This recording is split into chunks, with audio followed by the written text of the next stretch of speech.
दोस्तों, जब से भारतीय जनता पार्टी ने 195 लोकसभा प्रत्याशियों की सूची जारी की है, तब से राजनीतिक उठापटक जारी है।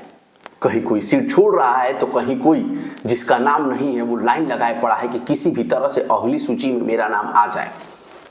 और इस समय एक नया नाम जुड़ गया है, मोटिवेशनल स्पीकर और यूपीएससी की तैयारी कराने वाले, अपने अनोखे अंदाज के लिए जाने जाने वाले अवध ओझा का। अवध ओझा गोंडा के रहने वाले हैं और इस समय उनकी नजर उत्तर प्रदेश की एक बाहुबली की सीट पर पड़ गई है। और वो बाहुबली कोई और नहीं, केसरगंज के वर्तमान सांसद बृजभूषण शरण सिंह हैं। आज इसी मुद्दे पे हम चर्चा करेंगे और आप लोगों को पूरी डिटेल बताएंगे कि किस तरह से इस सीट पर खींचातान जारी है। नमस्कार, मैं बीपी यादव। नमस्कार, मैं शिव पांडे। शिव पांडे जी, इस समय चर्चाओं का दौर जारी है जी। उसकी वजह यह है कि अभी 2 दिन पहले उत्तर प्रदेश के पूर्व उप मुख्यमंत्री और दिनेश शर्मा और वर्तमान में उप मुख्यमंत्री केशव प्रसाद मौर्य से अवध ओझा मिले हैं जी। और खबर तो यह भी है कि अवध ओझा न केवल मिले हैं बल्कि अब उन्होंने दिल्ली में डेरा डाल दिया है। बिल्कुल, अभी इस समय एक फोटो भी उनकी वायरल हो रही है जिसमें वो वर्तमान उप मुख्यमंत्री केशव प्रसाद मौर्य के साथ देखे जा रहे हैं और साथ में उनके साथ में जो पूर्व उप मुख्यमंत्री दिनेश शर्मा जी हैं वो भी देखे जा रहे हैं। और कयास ये लगाए जा रहे हैं कि हो सकता है कि अवध ओझा जी सीट उनकी कंफर्म हो जाए और वो चुनाव भी लड़ें। हाँ, विवादों में रहे हैं बृजभूषण शरण सिंह जी। महिला पहलवानों को लेकर के काफी विवाद रहा। भारतीय कुश्ती संघ के वो WFI के अध्यक्ष भी रहे हैं और उनके चहेते संजय सिंह फिर उसी कुर्सी पर काबिज हैं। लेकिन बृजभूषण शरण सिंह कहते हैं कि कौन मेरा टिकट काटेगा। सबसे पहले वो बयान देखिए जिसमें वो कहते हैं कि कौन मेरा टिकट काट सकता है। आपको टिकट मिल रहा है? कौन काट रहा है उसका नाम बताओ। बृजभूषण जी काटोगे आप? नहीं, सोशल मीडिया में काफी काम चल रहा है। काटोगे आप? आपका नाम नहीं है उसमें। काटोगे? बृजभूषण जी काट लेना। दूसरी बात ये कि वो चाहते हैं कि भले ही उनका टिकट कट जाए, उनके बेटे हैं प्रतीक भूषण जो कि गोंडा सदर से इस समय वर्तमान विधायक हैं, वो चाहते हैं कि मेरा टिकट कट भी जाए तो मेरे बेटे को मेरी गद्दी सौंप दी जाए। लेकिन उस गद्दी पर इस समय अवध ओझा सर ने नजर गड़ा दी है। अवध ओझा सर ने न सिर्फ नजर गड़ाई है बल्कि वो पूरी जोर शोर से लगे हुए हैं, यानी कि एकदम फील्डिंग उन्होंने सजा दी है। बिल्कुल बिल्कुल। वो चाहते हैं कि किसी भी तरह से मौर्य जी का उनको साथ मिल जाए। केशव प्रसाद मौर्य के यहाँ न केवल मिले हैं बल्कि रात्रि विश्राम भी उन्होंने केशव प्रसाद मौर्य के ही आवास पे किया, उनके साथ रात बिताई, पूरी रात मंथन हुआ और दूसरे दिन उनसे मिलने के बाद वो सीधे लखनऊ के अमौसी एयरपोर्ट पहुंचे हैं और एयरपोर्ट से सीधे लैंड कर गए हैं दिल्ली और अब वो दिल्ली में अपना जमावड़ा बना के बैठे हुए हैं। बिल्कुल। और अभी 2 दिन पहले एक वीडियो वायरल हो रही थी जिसमें कि बृजभूषण शरण सिंह जी से पूछा गया, पत्रकारों ने पूछा कि बृजभूषण जी पहली लिस्ट में आपका नाम नहीं आया है, तो उन्होंने जवाब नहीं दिया। इस पर उन्होंने कोई जवाब नहीं दिया और सीधा गाड़ी में बैठ के वो आगे बढ़ गए। काफी तमतमाते हुए वो वहां से निकल गए थे। लेकिन अभी जो सबसे बड़ी खबर यही है कि उत्तर प्रदेश की हॉट सीट माने जाने वाले गर्मा गर्म विधायक वो सांसद रह चुके हैं, तेज दिमाग के हैं, कभी भी गुस्सा उनको आ जाता है और उस सीट पे अवध ओझा सर ने अपनी नजर गाड़ दी है।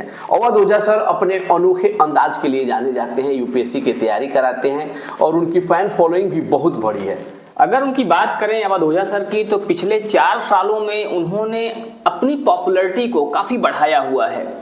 पहले जहां वो सिर्फ ऑफलाइन क्लासेस दिया करते थे, वहीं पिछले 4-5 सालों में उनकी जो ऑनलाइन एक फेम है, उनका जो चेहरा है वो काफी ज्यादा पॉपुलर हुआ है, उनका अंदाज काफी पॉपुलर हुआ है और इसीलिए ये भी कयास लगाया जा रहा है कि हो सकता है कि वो हॉट सीट भले रही हो, लेकिन पिछले दिनों जब ब्रजभूषण शरण सिंह जी विवादों में आए तो विवादों के बाद उनका ग्राफ थोड़ा सा डाउन हुआ है और उसका फायदा अवध ओझा सर को मिल सकता है। अवध ओझा बस्ती के रहने वाले हैं जी। ये गोंडा के हैं, वो बस्ती के हैं, दोनों जिले बराबर सटे हुए हैं और इसका लाभ अवध ओझा ने पहले एक ललन टॉप को इंटरव्यू के दौरान या अन्य कई जगह ये कह चुके हैं कि वो चुनाव लड़ना चाहते हैं और अब वो खुल के मैदान में आ गए हैं।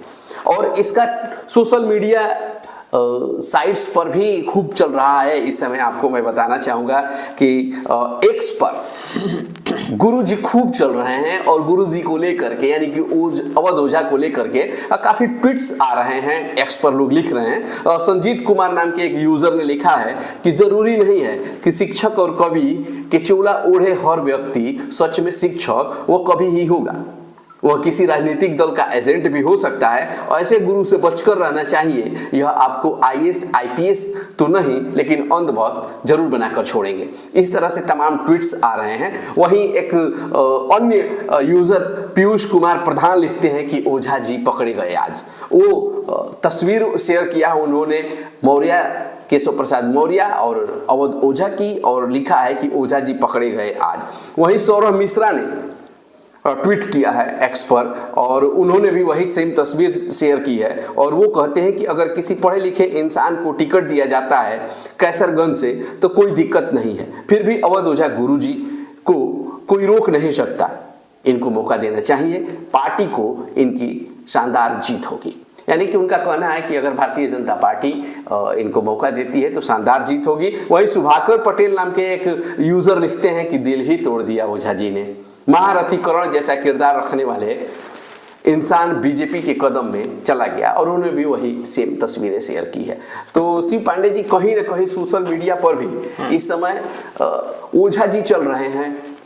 और ओझा जी ना सिर्फ चल रहे हैं बल्कि अगर ये कहा जाए कि उनकी जो खबरें हैं ट्रेंडिंग की तरफ जा रही हैं तो ये कोई बड़ी बात ना होगी। और देखिए जहाँ तक भी आपने बात बताई तो इसमें दोनों ही तरह के लोग हैं, दोनों ही वर्ग के लोग हैं।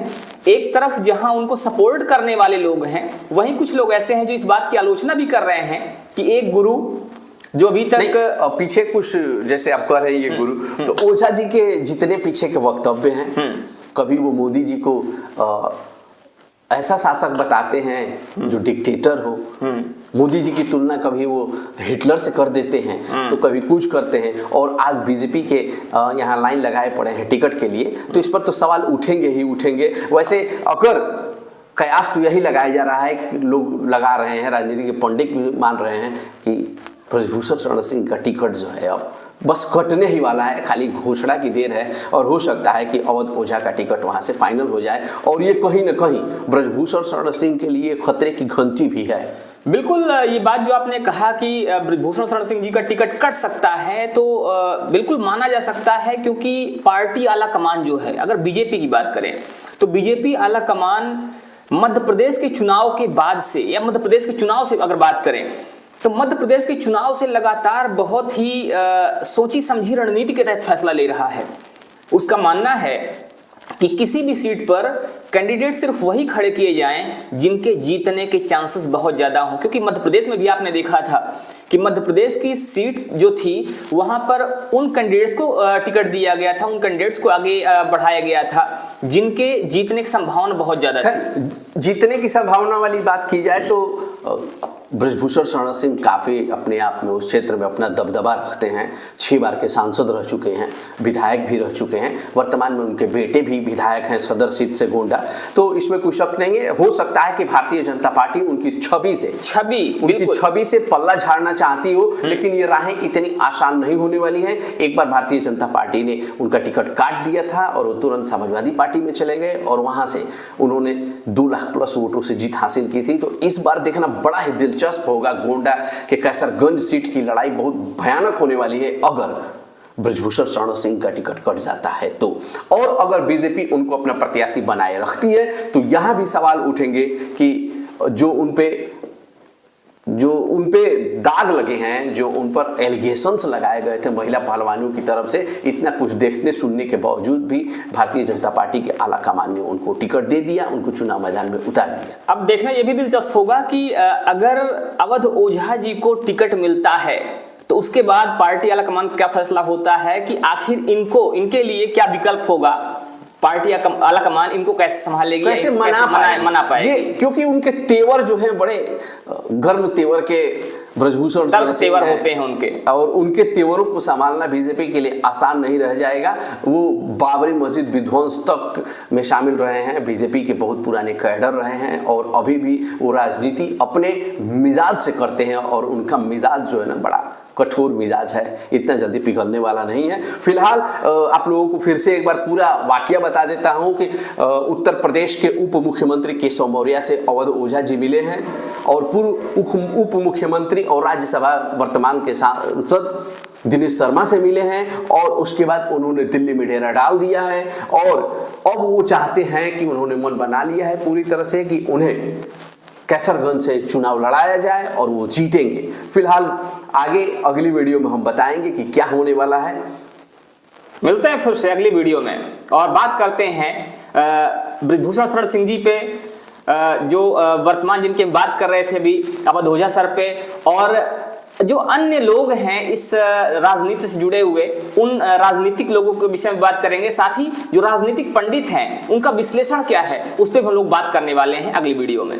फिलहाल इस वीडियो में इतना ही, चलते हैं अगली वीडियो में फिर मिलते हैं, तब तक राम राम दुआ सलाम। और आपसे अनुरोध वही है भाई, चैनल को सब्सक्राइब कर लीजिएगा, वीडियो को लाइक कर दीजिएगा और शेयर करना तो बिल्कुल मत भूलिएगा। जय हिंद।